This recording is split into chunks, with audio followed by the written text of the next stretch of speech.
ഇപ്പൊ വിദേശത്തെത്തി നിങ്ങൾക്കൊരു പ്രശ്നം വന്നു, നിങ്ങൾ നേർച്ചയാക്കിയിട്ട് പ്രശ്നം പരിഹരിക്കുകയാണെങ്കിൽ അത് ഇസ്ലാം പഠിപ്പിച്ച നേർച്ചല്ല.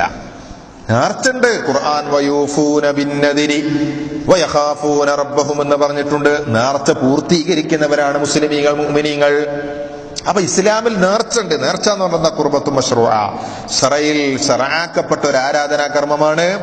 ഒരു ഐച്ഛികമായ കർമ്മം നിർബന്ധമാക്കലാണ്. അപ്പോ ഒരു 10 യതീമക്കൾക്ക് ഭക്ഷണം കൊടുക്കുക, അല്ലെങ്കിൽ പള്ളിയിലേക്ക് ഒരു മാസത്തെ ഖതീബിനുള്ള പൈസ ഞാൻ കൊടുക്കും, അല്ലെങ്കിൽ ഒരു വർഷത്തെ ചെലവ് ഞാൻ വഹിക്കും, ഇങ്ങനെ എന്തെങ്കിലും ഒരു നേർച്ച. അല്ലെങ്കിൽ ഞാൻ പള്ളിയിൽ പോയി 1 മണിക്കൂർ ഇഅ്തികാഫിരിക്കും, വ്യാഴാഴ്ച ദിവസം സുന്നത്ത് നോമ്പെടുക്കും, നാട്ടിലെത്തിയാൽ 10 പാവങ്ങൾക്ക് ഭക്ഷണം കൊടുക്കും. അങ്ങനെ അതൊക്കെ ഒരു ഐച്ഛികമായ കർമ്മമാണ്. അത് നിങ്ങൾ നിർബന്ധമാക്കിയാൽ നേർച്ചയായി. അതാണ് നേർച്ച. പക്ഷെ അത് തന്നെ ബന്ധിപ്പിച്ചാലോ, ഇമാം ബുഖാരിയും ഇമാം മുസ്ലിമും ഉദ്ധരിക്കുന്ന ഹദീസിൽ കാണാം, ലാ തൻദുറു, നിങ്ങൾ നേർച്ചയാക്കാൻ നിൽക്കണ്ട, അള്ളാഹു തീരുമാനിച്ച കാര്യങ്ങളിൽ നിന്ന് ഒന്നും അത് മാറ്റം വരുത്തൂല. അത് പിശുക്കന്റെ പണം പുറത്താക്കുകയേ ഉള്ളൂ.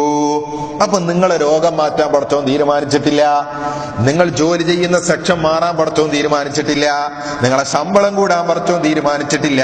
നിങ്ങൾ എന്ത് നേർച്ചയാക്കിയിട്ടും കാര്യമില്ല, മാറാൻ പോകുന്നില്ല. അപ്പൊ പടച്ചോന്റെ തീരുമാനത്തെ മാറ്റാൻ നേർച്ച കൊണ്ട് കാര്യമില്ല എന്നാണ്. നേർച്ചയാക്കിക്കോ, അത് വേറെ വഴിക്ക്.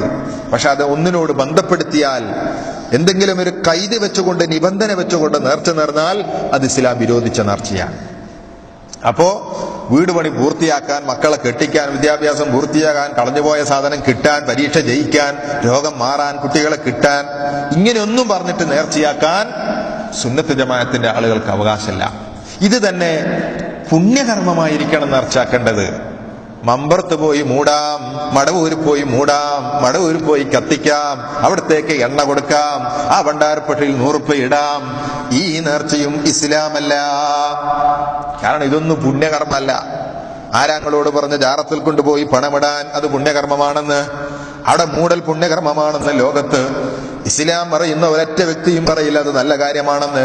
പലപ്പോഴും അതിനെ ചൂഷണം ചെയ്ത് ജീവിക്കുന്ന ആളുകൾ എന്തെങ്കിലും ഫത്വ കൊടുത്താലല്ലാതെ അഹ്ലുസുന്നത്ത് വൽ ജമാഅത്തിന്റെ ആദർശപ്രകാരം അതൊരു പുണ്യകർമ്മമല്ല. നബി സല്ലല്ലാഹു അലൈഹി വസല്ലം ഒരിക്കൽ ഇങ്ങനെ വരികയാണ്. വരുന്ന സന്ദർഭത്തിൽ ഒരു മനുഷ്യൻ ഇങ്ങനെ നിൽക്കുന്നത് കണ്ടു. മഹാദാ, ഇയാൾ എന്താ ചെയ്യുന്നതെന്ന് ചോദിച്ചു. സഹാബികൾ മറുപടി പറഞ്ഞു, ഇയാൾ നേർച്ചയാക്കിയതാണ്. എന്താ ഇയാളെ നേർച്ച? ഒന്ന് നിൽക്കുമെന്ന് നേർച്ചയാക്കി, വെയിലത്ത് നിൽക്കുമെന്ന് നേർച്ചയാക്കി, സംസാരിക്കൂല എന്ന് നേർച്ചയാക്കി, നോമ്പെടുക്കാൻ നേർച്ചയാക്കി, ഇരിക്കൂല എന്ന് നേർച്ചയാക്കി. 5 നേർച്ച ഒരുമിച്ചാണ്. നബി സല്ലല്ലാഹു അലൈഹി വസല്ലം പറഞ്ഞു, ആ ചങ്ങായിനോട് വെയിലത്തുനിന്ന് മാറി നിൽക്കാൻ പറ, ഇരിക്കാൻ പറ, അതേ പ്രകാരം തന്നെ സംസാരിക്കാൻ പറ, നോമ്പ് പൂർത്തിയാക്കട്ടെ. ഓ ചെയ്ത നേർച്ചയിൽ ഒറ്റൊന്നേ ശരിയായ നേർച്ച ഉള്ളൂ, നോമ്പെടുക്കുക, അത് പൂർത്തിയായിക്കോട്ടെ. വെയിലെത്തിക്കുക എന്നുള്ളത് പുണ്യകർമ്മമല്ല, അതുകൊണ്ട് പൂർത്തിയാക്കണ്ട. ഒരാൾ സംസാരിക്കാണ്ടിരിക്കുക എന്ന് നേർച്ചയാക്കിയാൽ അത് പുണ്യകർമ്മമല്ലാത്തത് കൊണ്ട് പൂർത്തിയാക്കണ്ട. അതുകൊണ്ട് ആരെങ്കിലും ഏതെങ്കിലും ജാറമൂടാ നേർച്ചയാക്കിയിട്ടുണ്ടെങ്കിൽ പൂർത്തിയാക്കേണ്ടതില്ല. അതുകൊണ്ട് പ്രിയമുള്ളവരെ, അഹ്ലുസുന്നത്ത് വൽ ജമാഅത്തിന്റെ ആദർശപ്രകാരം ഒരൈച്ഛികമായ കർമ്മമാണ് നിർബന്ധമാക്കൽ. അതാണ് നേർച്ച കൊണ്ട് ഉദ്ദേശിക്കപ്പെടുന്നത്. അതാകാവുന്നതാണ്, ചെയ്യാവുന്നതുമാണ്. അതേതായിരുന്നാലും ഇസ്ലാം ആ രൂപത്തിൽ പഠിപ്പിച്ചിട്ടുണ്ട്. പക്ഷെ അതിന് നിബന്ധന വെക്കേണ്ടതില്ല. സ്വതക്ക പലപ്പോഴും ആ അപകടങ്ങളെ തടയുമെന്നുള്ള ഹദീസുണ്ട്. ശരിയാണ്, അതും നേർച്ചയുമായി ബന്ധിപ്പിക്കേണ്ടതില്ല. കൊടുത്തോളൂ, ചോദിക്കുന്നവർക്കൊക്കെ കൊടുത്തോളൂ. പരലോകത്ത് കൂലി കിട്ടുമെന്നും ദുനിയാവിലുള്ള ഏതെങ്കിലും ബലാകളെ തടയാൻ അള്ളാഹു ഇത് മുഖേന കാരണമാക്കുന്നുവെങ്കിൽ അങ്ങനെയുമായി തീരട്ടെ എന്ന് ആഗ്രഹിക്കാമെന്നല്ലാതെ അതൊന്നും നേർച്ചയുമായി ബന്ധിപ്പിക്കപ്പെടേണ്ടുന്ന പദപരാമർശങ്ങളല്ല എന്നുകൂടി സൂചിപ്പിക്കുകയാണ്, ദീർഘിപ്പിക്കുകയല്ല. പ്രിയമുള്ളവരെ, ഇനി സൂചിപ്പിക്കാനുള്ളത് നേരത്തെ ചോദിച്ച ചോദ്യത്തിന്റെ ഉത്തരാണ്. എന്താണത്?